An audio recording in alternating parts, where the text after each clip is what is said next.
श्री वल्लभाधीश की जय, श्री गोपाललाल प्यारे की जय।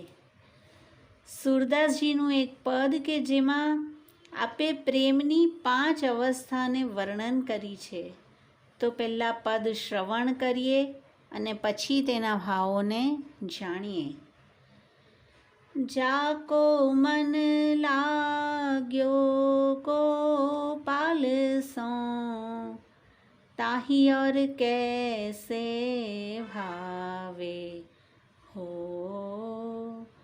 लेकर मीन दूध में राखो, जल बिन सचु नहीं पावे हो, ज्यों गूंगो गुर खाय रहत मुख, स्वाद न काहू बतावे हो, ज्यों सूरारण घायल घूमत, पीरन काहू जनावे हो, जैसे सरिता मिली सिंधु में, उलट प्रवाहन आवे हो, तैसे सूर कमल मुख निरखत, चित इत उतना डुलावे हो, जाको मन लाग्यो गोपाल सो, ताही और कैसे भावे हो।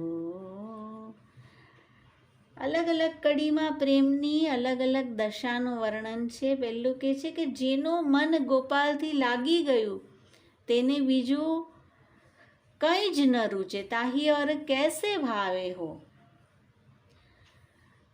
અને પ્રસંગ જોઈએ। એક ક્ષત્રાણી મહાવનના ભદ્રાજી શ્રી સ્વામીજીના અંતરંગીની સખી જ્યારે શ્રી વલ્લભે નામ નિવેદન કરાવ્યું, ક્ષત્રાણીએ પૂછ્યું, મહારાજ આપ મૂકો કહા આજ્ઞા હે? અને શ્રી આચાર્યજી કહે, ભગવત સેવા કરો।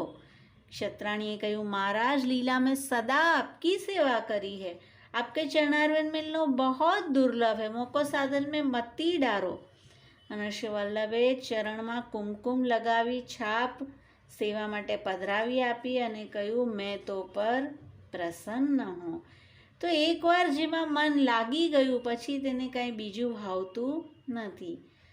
લેકર મીન दूध में રાખો, માછલીને જો દૂધમાં રાખીએ તો તેને જલ સમાન આનંદ ન આવે।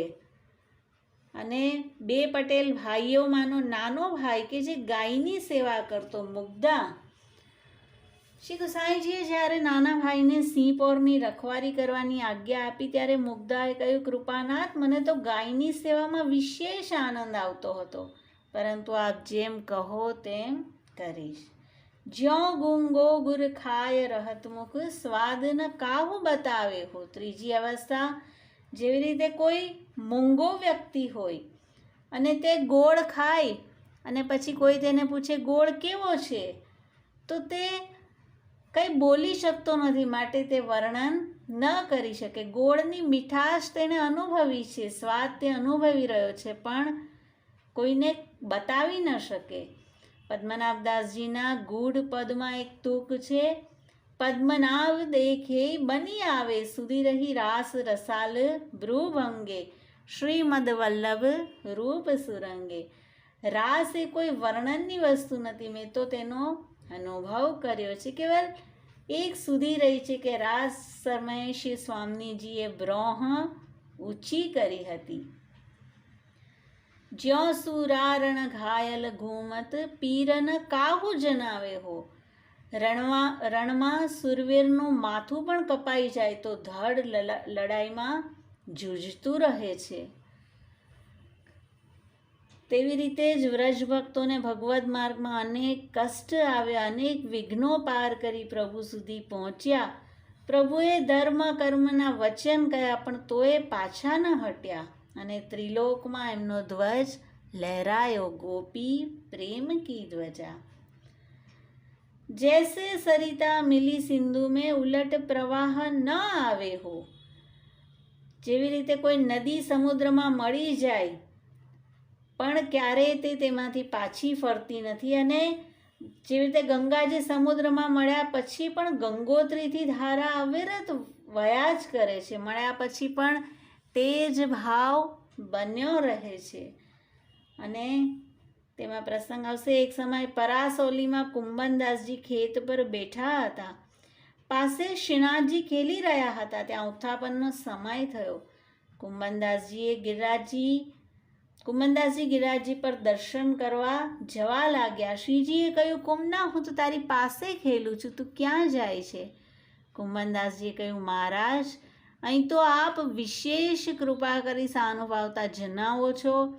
આપ ભાજી જાઓ તો હું કંઈ ન કરી શકું, પણ મંદિરમાં તો આપને શ્રી આચાર્યજીએ પધરાવ્યા છે, ત્યાંથી આપ ક્યાંય ન જઈ શકો, અને મારી દર્શન આસક્તિ છે, તેથી આપ કૃપા કરી મને ઘરે દર્શન આપો છો.